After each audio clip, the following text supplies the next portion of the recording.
Dan itu pun ikan itu berbicara gini, kalau kamu ngambil ikan di sini sama aja kamu mau membunuh anak-anakku semua. Saya sempat kaget kayak gitu.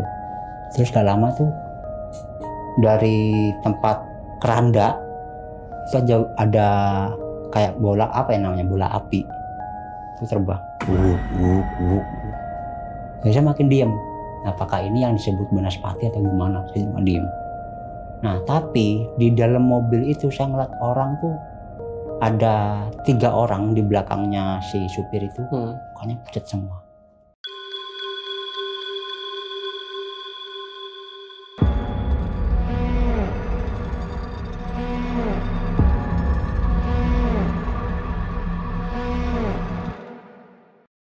Assalamualaikum warahmatullahi wabarakatuh. Kembali lagi di sisi lain bareng gue Nardi. Kali ini gue udah kedatangan nih seorang narasumber yang mempunyai cerita mistis waktu lintas ke alas Gandingan.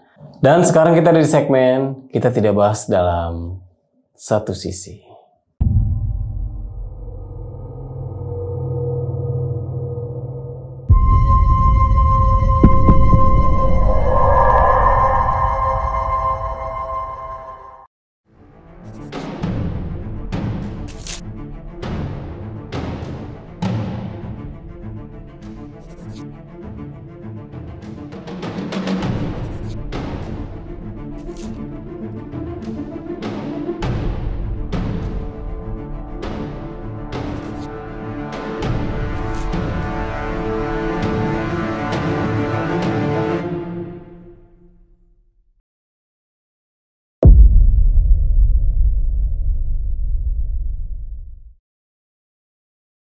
Mau tahu seperti apa ceritanya? Langsung aja kita sapa narasumber kita pada malam kali ini. Selamat malam, Kang Didi.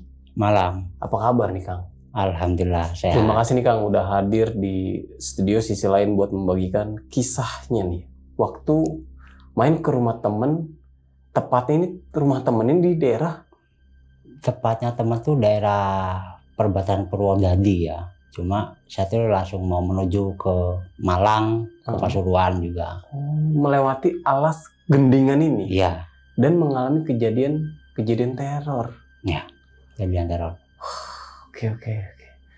Dan nggak di situ aja nih, Kang Didi ini juga sempat disasarin bisa bilang? Ya, disasarin kurang lebih 3 jam di dalam hutan situ. 3 jam? Sampai motor mogok. Nggak bisa berkata-kata. Wah, gila sih ini.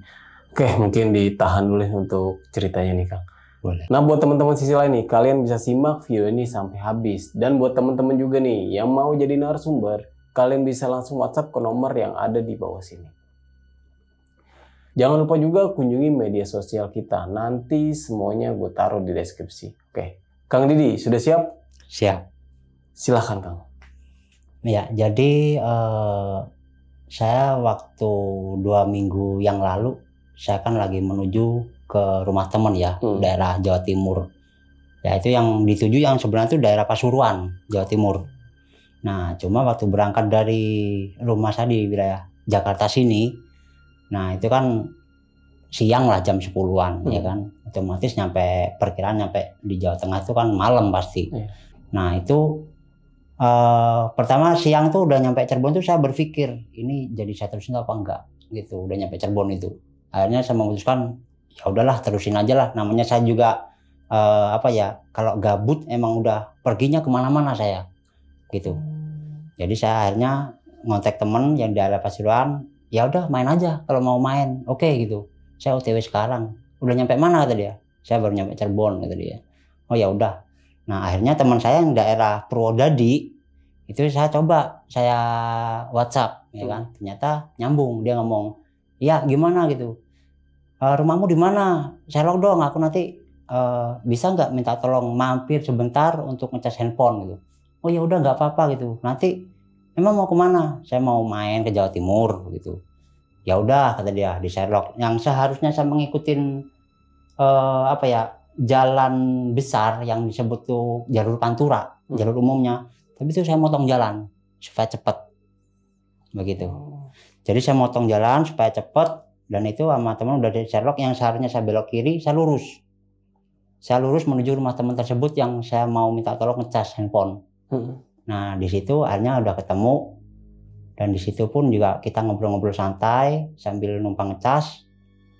Setelah itu ya kurang lebih 1 jaman lah saya di situ, dan itu pun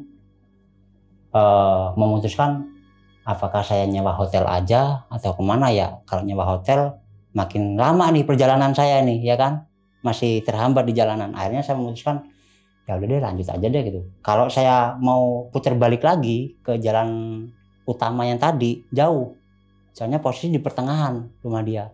Akhirnya saya ngomong sama teman saya, ini kalau lewat jalan sini aman nggak? Aman, tapi itu hutan semua, tapi jalannya udah aspal memang gitu. Tapi saya juga nggak was-was karena bensin juga masih full kan. Sebelum nyampe rumah teman kan udah saya isi bensin full. Jadi setelah itu singkat cerita udah ngecas udah penuh, saya berpamitan lah. Itu posisi jam 9-an. Jam 9 malam. Jam 9 malam. Nah, saya berpamitan untuk langsung menuju ke Pasuruan, Jawa Timur. Itu saya melewatin pertama, setelah udah pamitan jalan terus. Makin lama mendung. Bintang nggak ada. Udah suasana apa ya, angin-angin tuh dingin malam. Saya kebetulan pakai jaket itu udah double 2. Udah jalan, baru itu. Saya kan pakai Google Map karena mencari alternatif yang tercepat.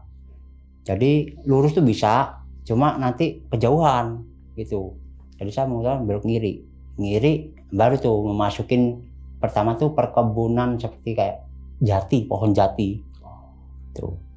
Jadi saya terus jalan, kira-kira kurang lebih 2 kiloan dah itu. Itu terlihat rem mobil. Karena ngeliat, oh ada mobil depan ya kan. Saya berusaha untuk ngebut saya kejar. Nggak lama itu seperti ada kayak gumpalan asap tuh ya kurang lebih segede bantal sofa lah ya. Itu melintas di belakangnya truk, pas tuh yang satu ketabrak di mata saya yang sebelah kiri, yang satu tuh lewat lurus. Itu sekelebatan. Sampai akhirnya kan kaca helm saya itu kan nggak ada visornya itu. Gitu.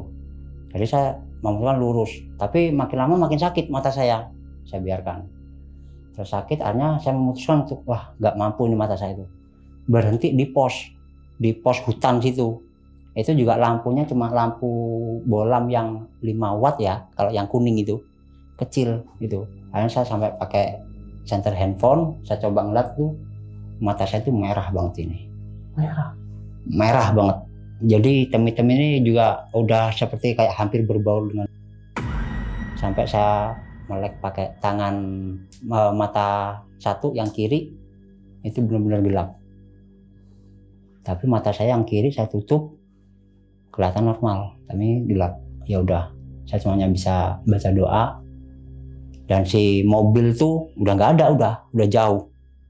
Sedang di depan tuh jarak 1,5 km ada pertigaan, entah belok ke kiri ke kanan saya juga nggak tahu dia. Cuma di map saya tuh beloknya belok kanan. Udah saya ikutin aja. Jadi itu di saat waktu saya berhenti di pos itu ada seperti suara orang, woi ngapain kayak gitu. Cuma saya diem. Mungkin apakah orang nyari burung sama temennya atau gimana lah, bodo amat kayak gitu. Saya nggak begitu menggubris itu, cuma suara ucapan itu terdengar jelas begitu. Cuma saya biarin, saya diem sampai akhirnya saya merokok sampai 2 batang habis. Kok mata makin lama tuh makin sakit kayak gitu. Akhirnya ya udah diem, jalan lah, memutuskan jalan. Setelah ngerokok itu jalan pelan-pelan sambil nyanyi, sambil berpikir ini kenapa sih sebenarnya. Tapi tadi tuh sebenarnya tuh asap atau apaan, kayak asap soalnya putih gitu loh. Gitu. Akhirnya sampai pertigaan itu saya berhenti lagi. Lihat ke kiri ke kanan tuh nggak ada orang, tapi map saya beloknya belok kiri. Saya diem dulu di pertigaan. Nggak lama kayak ada suara cewek, mas gitu. Saya diem. Malam-malam jam segini ya suara cewek kan nggak mungkin. Saya gitu. Ini di tengah hutan soalnya. Nggak lama saya memutuskan jalan pelan-pelan. Terus kurang lebih 50 meteran lah. itu gemuruh angin tuh kencang banget. Udah kayak angin pantai, tapi melebihi angin pantai itu kencang, kayak mau ada tsunami kayak gitu, kencang banget. Sampai saya istighfar, diem, tapi jalan pelan-pelan. Jalan pelan-pelan sambil mantau spion kiri kanan saya. Itu nggak lama itu motor saya mati di tengah hutan itu. Mati motor saya. Setelah saya cek, semua aman, sekring aman. Saya cuma mengandalkan lampu dari handphone, lampu senter handphone, mengandalkan itu. Apalagi nggak ada orang sama sekali lewat situ. Saya cuma diem ngerokok lagi. Nggak lama saya nyenterin ke kiri kanan, ternyata itu di pinggir makam saya berhenti. Pinggir makam. Itu pas saya ngeliat tepatnya itu jam 10:30 kurang di pinggir makam itu. Kondisinya waktu itu seperti apa tuh? Kondisinya itu waktu itu mendung, nggak ada cahaya seperti bintang satu pun nggak ada, dan tuh bener-bener senyap. Dan setelah ada angin tuh bener-bener nggak ada. Setelah motor saya mati itu nggak ada yang suara angin, suara jangkrik aja nggak ada. Bener-bener senyap. Dan nggak lama saya buka handphone, saya ngecek motor. Karena saya saking udah capeknya, ya kan, saya cuma berpikir gini, terus gua harus gimana? Masa ya harus nunggu sampai pagi, kan nggak mungkin gitu. Sedangkan temen juga udah mantau, saya selalu kasih share live, berjalan gitu. Nggak lama temen nelpon, lah kok berhenti, kata dia. Iya, motor lo lagi ada kendala. Kendala apaan? Nggak tahu, mati gitu. Coba klakson hidup nggak? Hidup semua, siren juga udah dicek hidup. Nggak lama saya diem aja, tapi sambil istighfar. Nggak lama itu saya starter hidup. Nggak lama saya starter itu hidup. Setelah saya senter ke kiri kanan tuh ternyata ada makam. Nggak lama tuh hidup saya starter, tapi nggak langsung saya gas jalan, nggak. Saya hidup, saya biarin dulu, diem. Setelah itu baru jalan ya paling cuma 5 meteran lah. Itu ada sesosok kakek-kakek kayak apa ya namanya, capil ya kalau kata orang Betawi, yang kayak buat di sawah itu. Seorang kakek-kakek kayaknya jalan pelan-pelan. Akhirnya apakah mungkin nih orang baru pulang dari kebunnya dia, di hutan sini ada kebun atau gimana. Jadi akhirnya saya pelan, tapi saya kasih penerangan dia. Jadi saya kasih penerangan, saya biarkan. Gak lama kakek-kakek itu habis jalan, saya berjalan pelan-pelan di belakang dia. Terus gak lama dia belok di perkebunan lagi, masuk. Oh mungkin rumahnya daerah sini mungkin kakek.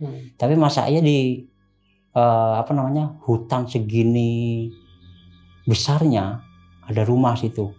Ya saya sih juga nggak tahu ya, saya biarkan. Apakah dia menunggu tanamannya dia di sana, saya juga nggak tahu. Saya biarkan. Nggak lama udah jalan. Sampai akhirnya kedua kali motor saya mati lagi. Saya diem. Sampai saya gini, ayo dong motor, kamu kemana-mana bareng sama saya. Ke Bali bareng sama saya. Masa ini mau ke Jawa Timur di sini kamu mau menyerah? Ayo dong gitu. Kita sama-sama capek kayak gitu. Akhirnya saya biarkan. Nggak lama saya starter tetap mati. Jadi akhirnya saya memutuskan untuk duduk dulu situ. Duduk sampai lama, kurang lebih 1,5 jam. Tuh saya duduk sambil ngerokok lagi. Air minum juga udah habis. Saya diem aja di situ. Saya sambil menunggu siapa tahu ada mobil atau motor lewat kayak gitu. Tapi ternyata nggak ada. Sama sekali nggak ada. Sampai akhirnya jam 12 lewat. Itu saya memutuskan, sampai motor itu sampai saya pukul bruk. Ayo dong hidup gitu. Jangan kayak ginilah gitu. Aku minta tolong sama kamu kemana-mana udah selalu bareng sama aku gitu. Ayo dong gitu. Dan akhirnya jalan, bisa hidup lagi. Nah itu ternyata nggak lama itu, sebelum nyampe pemukiman warga tuh ya, itu ada sesosok dibilang pocong sih, bukan pocong, tingginya tuh beda. Dibilang bukan pocong ya bentuknya kayak pocong. Jadi itu tingginya tuh melebihi dari pocong. Kalau kata orang Jawa itu medon apa-apaan. Tapi nggak tahu kalau bahasa Indonesia itu apaan. Jadi itu tingginya tuh lebih dari 4 meter. Itu tingginya lebih 4 meter. Dan dia tuh bergelantung di bawah pohon jati. Nyampingin. Jadi sini pohon jati dia nyampingin gini. Jadi kurang lebih tingginya tuh 4 meteran. Tapi nggak di pinggir jalan pas gitu. Cuma jarak 3 pohon dari pinggiran jalan itu. Cuma saya liatin aja terus gini. Saya liatin terus. Tapi saya tetap jalan pelan, nyantai. Karena di belakang saya kan tas ransel gede. Itu dalam hati saya, kalau misalnya lu ngeganggu gua, terserah lu. Itu tugas lu. Gitu kan. Yang penting lu mau gonceng gua di belakang kagak bakalan bisa, soalnya ada tas. Saya berpikiran gitu. Berasumsi gitu karena ada tas gitu. Saya biarkan. Nah, itu pun sampai ke pemukiman warga. Saya ngeliat di spion tuh aman masih. Aman. Itu saya di dalam hutan kurang lebih 3 jam itu. Di dalam hutan situ. Gak nemuin sesosok orang lewat sama sekali. Cuma nemuin sesosok seperti kakek-kakek pulang dari kebun. Cuma itu doang. Itu pun juga beloknya juga ke kebun lagi beloknya. Tapi saya gak negor memang. Saya biarkan. Saya berpikiran ini malam loh ini. Jangan sembarangan main negor. Gitu. Saya cuma asumsi kayak gitu. Jadi saya biarkan. Kita jalan, gak lama saya akhirnya memutuskan untuk ngisi bensin, untuk nambah bensin lah, beli cuma 15.000. Siapa tahu di depan ketemu pom lagi ya kan. Nah, ini ditanyain sama orang, mau kemana mas gitu, mau ke Jawa Timur pak. Oh dari mana? Dari Jakarta gitu. Oh iya gitu, di sini nggak dipenuhin aja sekalian ya? Enggak pak, jangan cuma buat sementara, siapa tahu di depan ada pom. Pomnya jauh mas ya. Ini bentar lagi juga masih hutan kata dia. Oh ya udah nggak apa-apa gitu.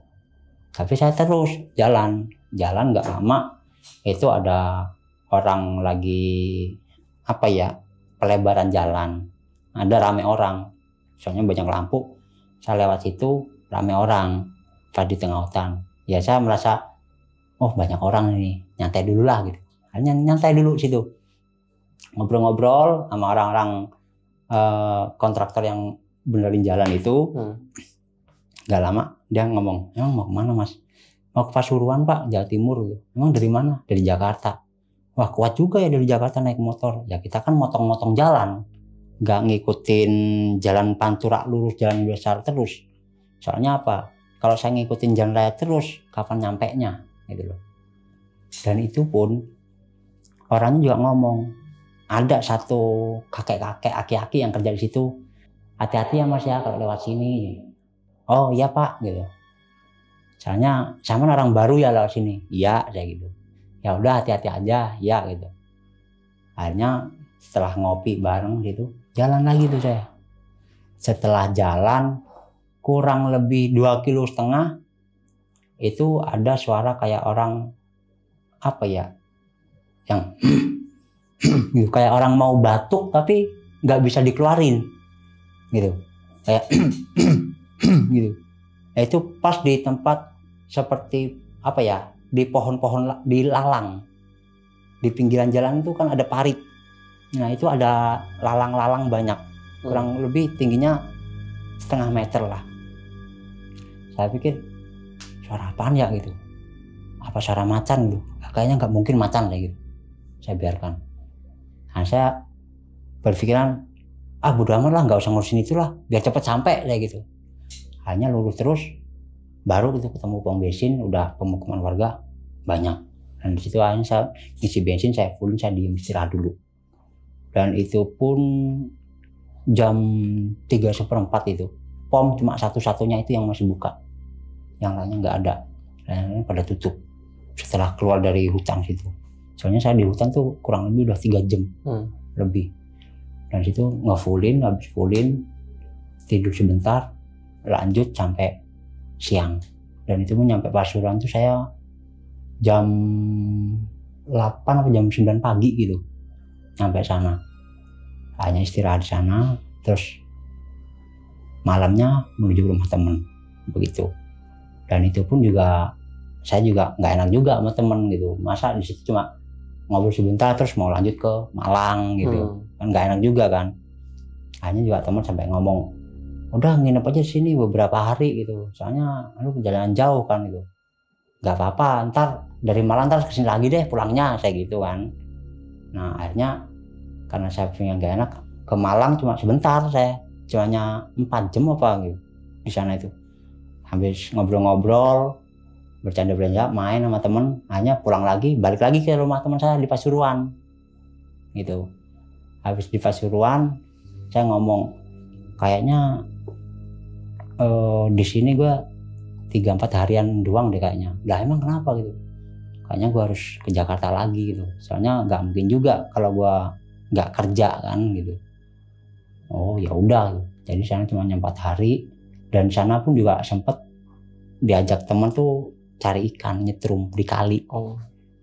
Dan itu pun kalinya juga apa ya, mistisnya tuh juga dapat juga, soalnya di bawah pohon bambu rimbun.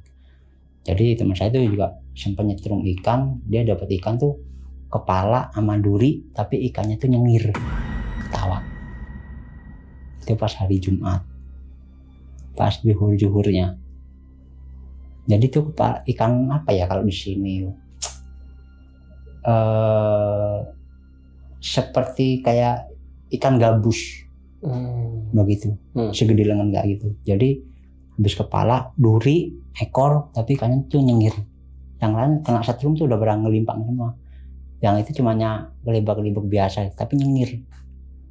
Itu pun saya juga udah kita pulang saya. Emang apa gitu?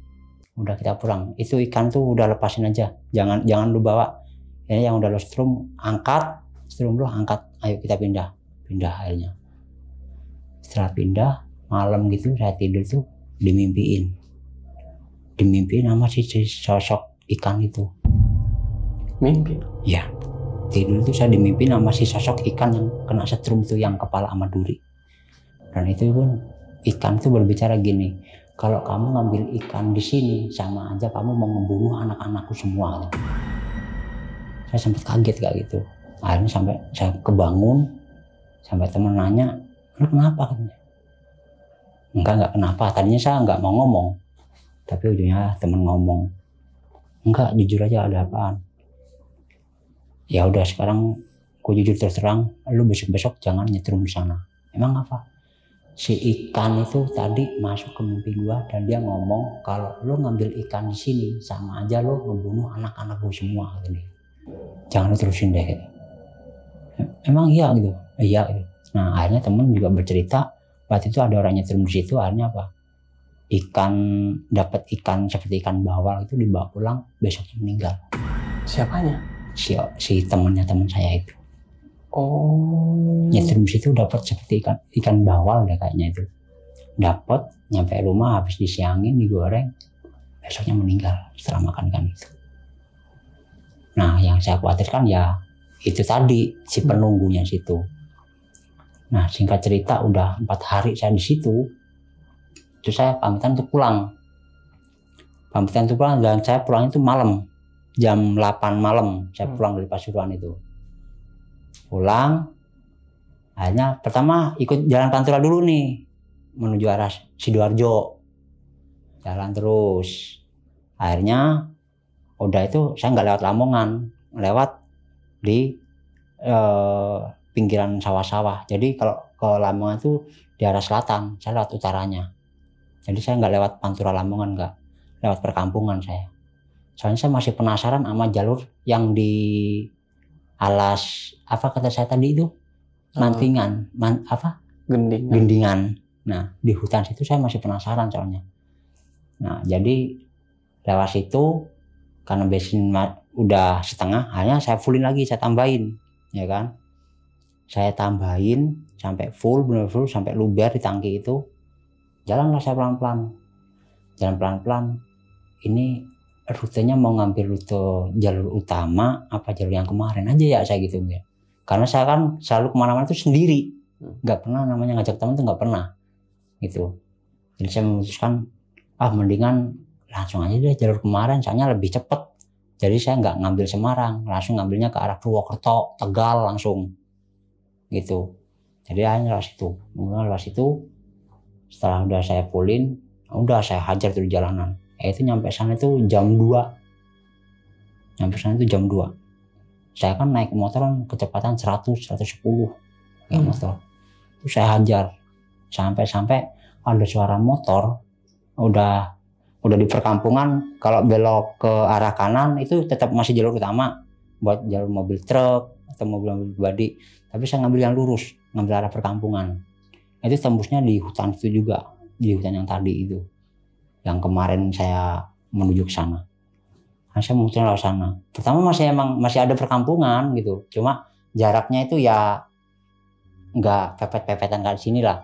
Paling selisih jarak 5 rumah baru ada rumah lagi gitu. Tapi itu juga udah gelap jam segitu. Nah itu pun juga saya udah muter lewat sana, saya geber tuh jalanan karena sepi kan, perkampungan, tapi emang jalannya cukup satu mobil sama satu motor doang gitu. Saya geber jalan, gak lama udah jauh dari pemukiman ada suara motor tapi nggak ada lampu. Saya ngeliat dari spion apakah dari belakang atau dari mana, tapi suaranya dari depan gitu. Udah saya geber, lampu saya tinggiin, saya dim gitu. Akhirnya saya makin ngejar kok makin jauh nih motor, makin saya kejar, makin ngebut sampai saya tuh jalanan yang aspal, memang bener-bener aspal, tapi ujungnya agak nurung gini langsung, sampai motor saya komputernya itu sampai kena, sampai oblak sampai sekarang, kayak saya benerin. Itu makin saya kejar makin jauh suara, nggak ada. Akhirnya saya pelan-pelan memutuskan untuk pelan nih gitu. Saya bukan takut apa, khawatirnya ada macan atau gimana, namanya di hutan kan. Hanya saya pelan-pelan katanya suara motor itu ada di belakang tiba-tiba. Lah ini kok suara motor yang tadi ada di belakang, apa jangan-jangan tuh orang tadi belok tapi nggak ada jalan, soalnya tapi nggak ada jalan, mau belok kemana? Soalnya kiri kanan jalan aspal itu ada parit kecil. Gak mungkin kalau belok, mau lewat mana orang. Hanya saya biarkan, kalau dia mau ngejar, mau ngebegal, silakan deh itu. Paling nggak kita duel dulu deh kalau emang mau ngambil motor saya gitu. Tapi alhamdulillah makin lama saya tungguin makin nggak ada, makin hilang. Ya udah saya diam terus saja makin lama. Ya akhirnya sebelum nyampe makam tuh motor saya mati lagi. Makam yang pertama kali saya berangkat, nah, itu motor saya mati lagi di situ. Itu mati lagi saya di situ. Itu pas tepatnya jam 2:04. Udah bisa dikatakan udah dini hari, udah 2:30, bentar lagi udah subuh. Itu motor saya mati lagi, total malah. Klakson nggak bisa, lampu sen nggak bisa, nggak bisa. Dan akhirnya saya memutuskan diem. Ini tempat saya kemarin nih mati. Jadi kalau yang kemarin sebelah sininya makam, di sininya makam. Tapi giliran saya berangkat tuh di sininya makam. Jadi selalu di sebelahnya makam, nggak pas di makam. Mati lagi situ, saya diam aja. Ini kenapa kok selalu di sini mati motor saya? Ada apa ini? Kayak gitu. Karena saya memutuskan diem, saya parkir standar tengah, saya makin tiduran aja di situ. Apapun wujudnya nampak depan saya nggak bakal takut. Kayak gitu. Saya diem aja. Nggak lama ya, saya melihat di area makam itu ada satu makam yang bercahaya kayak keluar api. Di situ makam tuh ada kayak keluar api, kayak ada orang pakai lilin gitulah. Tapi saya liatin aja, saya diem aja. Tapi sambil baca doa saya liatin. Nggak lama api itu hilang. Terus gak lama tuh dari tempat keranda itu ada kayak bola, apa ya namanya, bola api itu terbang. Jadi saya makin diam. Apakah ini yang disebut Banaspati atau gimana? Saya cuma diam. Saya biarkan. Tapi itu nggak menuju ke saya. Jadi dia itu di area makam situ doang, di pertengahan makam. Saya cuma ngeliatin aja dari jauh. Nah akhirnya nggak lama saya diem, itu makin lama makin menjauh. Akhirnya saya starter motor saya starter nggak kena, saya cek nggak kena, saya diem. Gak lama ada satu mobil lewat situ. Itu mobil pribadi. Mobil itu lewat situ. Nanya, Mas, mau nanya. Oh iya Pak gitu. Kalau ini ke sana kemana ya? Ini Bapak mau kemana ya? Saya mau ke wilayah Semarang. Lah, kalau lewat Semarang, kalau Bapak lewat sini kejauhan, saya gitu. Mendingan putar balik arah yang tadi itu belok kanan Bapak gitu. Ini tapi bisa nggak? Bisa gitu. Nah, tapi di dalam mobil itu saya ngeliat orang tuh ada 3 orang di belakangnya si supir itu. Mukanya pucat semua. Mukanya pucat. Soalnya katanya kaca bening, nggak ada ribennya, nggak ada. Mukanya pucat, saya ngeliat, saya ngelirik itu, mukanya pucat semua. Saya diem aja. Cuma dalam hati saya ngomong, mukanya dia yang di belakang pucat semua. Nah katanya, tapi bisa ya Mas sana? Bisa Pak, tapi ini masih jauh loh untuk pemukiman warga gitu. Oh ya udah nggak apa-apa gitu. Akhirnya lanjut dia. Tapi dia itu nggak nanya motornya kenapa, nggak nanya. Cuma saya pun juga nggak ngasih tahu, saya selalu diem. Setelah ada yang namanya bola api itu. Dia udah jalan jauh. Begitu saya starter hidup, saya ngedim, tep. Depan saya ada sesosok kuntilanak cewek. Kunti. Itu jarak kurang lebih 50 meter cuma. Kurang lebihnya. Tapi motor saya nggak jalan, cuma saya hidupin, langsung saya dim ke atas. Ada si sosok cewek di pinggiran jalan. Si sosok Kunti. Jadi dari pertigaan itu sama si Kunti itu jarak kurang lebih 5 meteran cuma dari pertigaan itu. Yang saya seharusnya belok kiri. Terus saya diem aja. Maunya gimana dalam hati saya. Akhirnya saya jalan dah. Saya memutuskan kalau emang mau numpang sama saya, ayo saya gonceng. Ini tas saya mau saya pindahin kayak gitu. Dalam hati saya gitu. Cuma begitu saya udah mau deket, tapi kok sana nggak hilang-hilang. Saya biarin. Jadi akhirnya saya berhenti, saya standarin jarak kurang lebih 15 meteran lah. Cuma saya ngomong, kamu mau ganggu atau mau ngapain? Aku tuh mau pulang loh, mau pulang ke Jakarta. Itu jarakku itu jauh loh dari Jawa Timur gitu. Udah nggak usah ganggu gitu. Percuma kamu gangguin aku ngadang-ngadang di sini buat apaan kayak gitu. Hanya nggak lama masih di situ aja. Cuma saya baca doa. Starter motor sambil jalan udah set. Tapi dia tetap nggak hilang, tetap berdiri, tapi dia monggungin jalan, jadi dia nggak ngadep ke jalan. Jadi saya lewat ke sini, dia tuh ngadepnya ke sana mukanya. Jadi udah saya biarin aja belok. Tapi lama-lama saya lihat dari spion nggak ada dia, kayak gitu. Kan makanya saya tuh selalu kemana-mana tuh sendiri. Karena apa? Kalau saya tuh udah perasaan saya di Jakarta ini udah bisa dikatakan udah capek, kepengen refreshing. Terus misalnya buat ongkos cukup, kemana aja ayo saya lalu sendiri gitu loh. Ya alhamdulillah kemarin tuh ongkos saya cukup untuk PP, akhirnya berangkatlah pergi gitu. Saya kalau pergi bukan cuma di wilayah Jakarta aja, tiba-tiba ada di Jawa Tengah, kadang-kadang ada di Bali gitu tiba-tiba. Oke. Parah juga ya. Oke nih Kang Edi, terima kasih nih sudah mau membagikan sebuah kisah horornya nih. Siap. Di sini ada beberapa yang gue pengen tanyain nih. Emang sering sendiri itu naik motor kemana aja? Iya, saya sering. Paling jauh kemana? Saya paling jauh ya mungkin bisa dikatakan ke Sumatera. Terus dari Sumatera langsung ke Bali. Bali pernah? Pernah. Sendirian? Sendiri. Naik motor? Naik motor. Tapi kita juga kalau misalnya kayak gitu kita juga harus ngeliat isi dompet juga. Cukup buat makan, minum, beli rokok, bensin, PP, jalan. Itu kalau saya. Tetap lihat kondisi ya. Tetap. Nggak bisa memaksakan ya. Pernah nggak sih kalau misalnya ketika lagi nggak punya uang dan segala macem,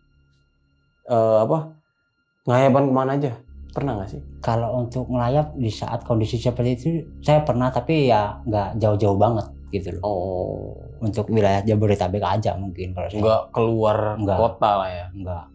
Kalau keluar kota itu estimasi paling nggak ya bisa dikatakan ada 1.000 lah di dompet baru berani keluar kota.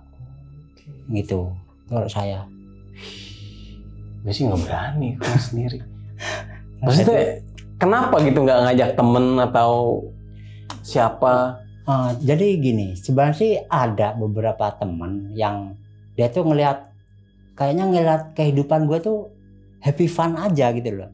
Ya kan? Enak-enak aja, mau kemana aja gak ada yang larang gitu loh. Cuma di sisi lain temen, gue pengen dong Pak kayak lu Pak gitu. Kemana aja, oke, enjoy, santai gitu. Tapi apa di sisi lain, oke, lo mau ngikutin jejak seperti gue, ayo gitu. Tapi jangan sampai keluarga lo di rumah nih ngomelin lo dan sampai gue yang kena. Jangan sampai. Itu yang saya takutkan. Gitu loh. Itu paling bahaya itu. Itu bahaya gitu loh. Jangan sampai. Iya benar. Gitu. Nah, kita masuk ke cerita horor nih, Kang. Oke. Ketika sampai ke rumah temannya nih di Pasuruan, pernah nanya nggak sih alas gendingan itu sejarahnya itu apa? Kalau untuk itu sih saya nggak pernah nanya. Cuma yang mungkin itu pribadi saya berpikirnya ya, apakah itu alas gendingan itu emang bener-bener alas murni yang cuma dibelah buat bikin jalanan atau gimana, saya juga kurang tahu. Soalnya saya nggak pernah nanya yang itu. Itu kalau saya. Kalau saya berasumsi pribadi saya sih, ya ini mungkin memang benar-benar alas murni. Cuma ada sebagian yang udah dibersihin, ditanamin pohon jati atau gimana, cuma gitu doang. Asumsi saya cuma gitu. Kondisi alasnya itu seperti apa sih, hutannya itu? Itu sih ya bisa dikatakan gersang. Soalnya yang namanya dedaunan juga udah pada runtuh, pada kering. Rumput-rumput juga ada sebagian kering, ada yang masih hijau sebagian gitu. Jadi emang bener-bener ya bisa dikatakan kalau misalnya kita korek dinyalain satu daun aja udah pasti merembet kemana-mana. Kering gitu. Tapi emang jalanan itu emang aspal. Aspal bagus atau berlubang aspal? Ya sebagian ada yang bagus, sebagian ada yang berlubang gitu. Enggak semua mulus enggak. Oke. Gitu. Nah, yang jadi penasaran gue nih, Kang, tentang makam atau kuburan nih. Itu kondisinya itu seperti apa tuh makamnya? Ataukah kayak makam keramat atau kayak makam pada umumnya? Misalnya kan kalau misalnya setahu saya nih makam di daerah Jawa sama di daerah kota misalnya di daerah Jakarta itu kan berbeda. Nah itu kayak gimana tuh kondisi makam itu? Ya kondisinya kalau yang saya lihat kemarin di sana memang antara di perkampungan sama di ibu kota emang berbeda, ya kan? Kalau di perkampungan tuh apalagi yang seperti yang di hutan kemarin ya, itu memang benar-benar nggak kerawat gitu loh. Sampai banyak yang rumput tumbuh, sampai yang batu nisannya itu hancur gitu, sampai udah ketutupan yang namanya dedaunan-daunan dari pohon-pohon tersebut, ada kayak gitu memang gitu. Bener-bener nggak keurus? Bener-bener nggak keurus, apalagi di lingkup hutan gitu loh, bener-bener nggak keurus itu gitu. Ya gimana lagi kan namanya pemukiman jauh. Iya benar gitu. Ini pengalamannya wah, nggak bisa dibayangin sih. Mogok di tengah hutan. Mogok di tengah hutan, kurang lebih semua perjalanan sama mogoknya kurang lebih 3 jaman. Iya. Di dalam hutan sendiri. Tapi yang anehnya tuh tiba-tiba bisa nyala sendiri lagi nih. Iya. Dan kenapa setiap itu selalu di pinggir kuburan? Itu udah 2 kalinya di pinggir kuburan. Kenapa? Itu yang jadi tanda tanya. Itu dia. Iya. Wah, nggak habis pikir. Oke, mungkin itu aja cerita kali ini. Gue Nardi pamit undur diri. Sampai jumpa di video-video selanjutnya. Wassalamualaikum warahmatullahi wabarakatuh.